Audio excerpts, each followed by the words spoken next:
Here's a pair of 2007 Fire Red 3s. I got really lucky and found them for $15 on Depop. Caption says, for those crafty enough to revive, well, I accept that challenge. Fire Red 3s were many people's first retros, including me. In the past, Fire Red 3s were more of an affordable Jordan, but it's an original colorway and we haven't seen a release since 2013, so they're starting to get pretty pricey and rare. Oh, and if you want to see what an Air unit looks like, that's Nike Air for you. Anyway, the sole needs to come off. I'm using an entire new midsole with the bottom, and these back tabs were in really sad shape. They felt like they were melting in my hands. When polyurethane gets old, it gets sticky and slimy. It's pretty gross. But hey, that's that planned obsolescence right there, you know? I'm just gonna keep buying the same shitty Jordans over and over again because I love them. This is very specific for me, but most people use super glue or Gorilla Glue to glue their soles back together. It is a restorer's nightmare. I have to use my Dremel to scrape it all off. It's terrible. The new midsole and outsole I'm using is from a Wolf Gray Jordan Legacy 312. It's got the same color blocking on the sole, which saves a lot of time and effort for me. All it needs is a repaint, but the paint is like vinyl, so I have to scrape it off with my Dremel. And following up with acetone for good measure. No shaving down the midsole this time.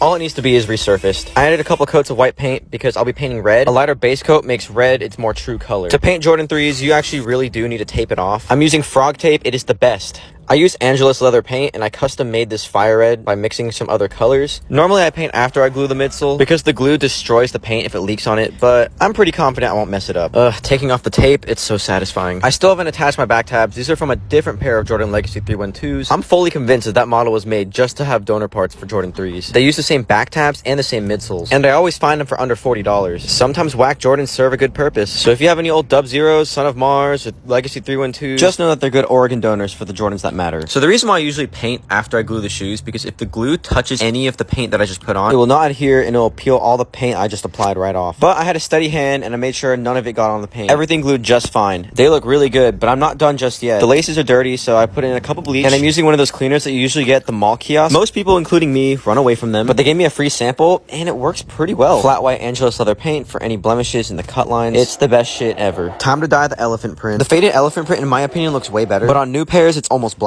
And the fact that I bought these for $15 and they went from that to this, don't address me as Dr. Miami now, alright? No healing time required. I can put these straight to feet. And the best part is, I have the matching laptop bag that released alongside of them. Since these came out in 2007, I had to match it with the pants. I don't know if I'm Gen Z or if I'm a millennial at this point, because I called it my tote bag and I'm wearing a hat that says work sucks.